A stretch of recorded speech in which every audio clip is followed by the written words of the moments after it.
윤석열 전 대통령은 내란 우두머리 혐의 형사 재판을 받을 때마다 특혜를 받아왔습니다.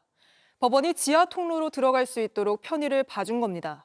네, 저희 취재 결과 다음 재판부터는 지하 통로를 이용할 수 없도록 하는데 법원이 의견을 모았습니다. 여도현 기자의 단독 보도입니다. 파면돼 자연인 신분이 된 이후 처음 재판에 출석한 윤 전 대통령. 법원 현관에서도 재판정에서도 그 모습을 전혀 볼 수 없었습니다. 법원에 들어갈 땐 경호처의 요청에 따라 지하 통로를 이용했고 재판장 촬영은 아예 불허했기 때문입니다. 특혜 논란이 커지자 지기현 재판부는 두 번째부터는 재판이 열리는 중앙지법 417호 대법정 촬영을 허락했습니다. 하지만 피고인석에 앉은 모습만 공개됐을 뿐 법원에 들어서는 모습은 여전히 취재가 불가능했습니다. 수갑을 찬 모습이 공개된 박근혜 전 대통령, 호송차에서 내려 걸어 들어간 이명박 전 대통령과는 다른 모습이었습니다. 비판이 잦아들지 않자 법원은 청사 방호가 필요하다는 입장을 내놨습니다. 그런데 JTBC 취재 결과 법원 청사를 관리하는 서울고등법원은 최근 수석부장급 회의를 열고 윤 전 대통령의 지하 통로 이용을 허가하지 않는 것으로 잠정 결론 내렸습니다.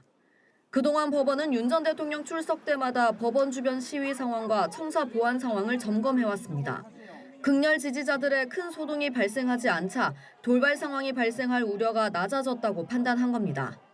다음 달 12일 예정된 3차 공판부터 외부 통로를 이용하는 윤 전 대통령의 모습이 공개될 걸로 보입니다. 법원은 보안관리대 등 법원 청사 방호 담당 실무진들과 최종 논의를 거친 후 3차 공판을 앞두고 최종 결론을 내립니다.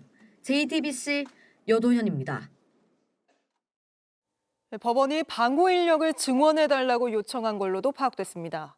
윤석열 전 대통령뿐 아니라 문재인 전 대통령도 곧 법정에 서는 데다가 이재명 민주당 대선 후보까지 있기 때문입니다. 이어서 조혜연 기자입니다.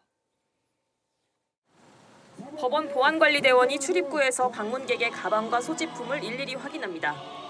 윤석열 전 대통령 지지자들과 경찰, 취재진으로 북적이는 법원 청사 출입구 앞에서 보안 경계를 강화한 모습입니다.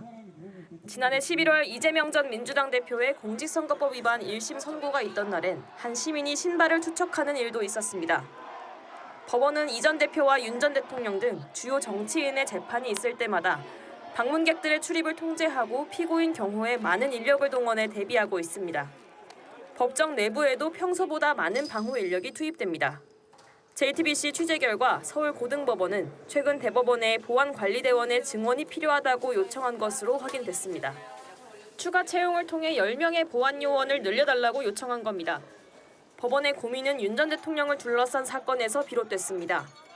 지난 1월 서부지법 폭동 사태가 벌어지자 보안관리대원의 인력을 늘려야겠다고 판단한 겁니다. 윤 전 대통령이 중앙지법에 출석하면서 법원 안팎의 긴장감이 크게 높아진 것도 배경으로 작용했습니다. 이런 가운데 지난 24일 문재인 전 대통령도 뇌물 혐의로 기소돼 정식 재판이 시작되면 법정에 출석해야 합니다. 법원은 아직까지 문 전 대통령 측에서 별다른 경호 요청을 받은 건 없는 것으로 파악됐습니다. 법원 입장에선 전직 대통령 2명과 대선 후보까지 재판받는 상황을 고려해 청사 방호 계획을 짤 수밖에 없는 상황입니다. JTBC 조혜연입니다. JTBC 뉴스를 시청해 주셔서 고맙습니다. 저희는 저녁 6시 30분 뉴스룸에서 뵙겠습니다.